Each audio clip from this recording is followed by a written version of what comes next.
నీ నమ్మికను పోగొట్టే అవిశ్వాసాన్ని నింపే స్త్రీలు ఉంటారు. ఎవరు? యెజబెలు లాంటి స్త్రీలు నీ దగ్గరకు వచ్చి నీతో స్నేహం చేసి సంఘంలో తప్పుడు మార్గాల్లో నడిపించడానికి తప్పుడు సలహాలు ఇచ్చి, అవునండి ఇలాంటి వాళ్ళు ఉంటారు. కుటుంబాలను దేవుని నుంచి దూరం చేసేసే స్త్రీలు. ఎందుకంటే భర్త డైరెక్ట్గా చెప్తే మగాడు విండవు, కానీ భార్య చెప్తే మాత్రం వింటాడు, బుద్ధుడు. కాబట్టి అపవాది ఎవరిని టార్గెట్ చేస్తుంది? స్త్రీలను టార్గెట్ చేస్తుంది. అంటే ఫస్ట్ దాని టార్గెట్లు హిట్ లిస్ట్లో ఉన్న వాళ్ళు ఎవరో తెలుసా అండి? హిట్ లిస్ట్ అంటే ప్రథమ స్థానంలో ఉన్నవాళ్ళు అని అర్థం. అపవాదికి ప్రధాన స్థానంలో ఉన్నవాళ్ళు ఎవరో తెలుసా అండి? స్త్రీ జాతి. ఆ స్త్రీ జాతిని పట్టుకుంటారు. వీళ్ళు పట్టుకుంటే చాలు, సంఘం కాదు కదా ఏదైనా చెడిపోద్ది, పాడైపోద్ది అని వాళ్ళు పట్టుకుంటది. కనుక ఇప్పుడు ఆడవాళ్ళారా మీరు ఎంత జాగ్రత్తగా ఉండాలి చెప్పండి. అపవాది కళ్ళన్నీ మీ మీదే ఉంటాయి.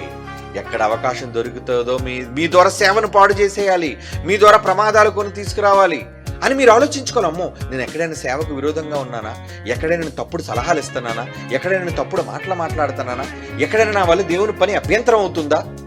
ఇవన్నీ స్త్రీలు ఆలోచించాలి. ఎందుకంటే ప్రధానంగా వాళ్ళని టార్గెట్ చేసేది అపవాది వాళ్ళనే.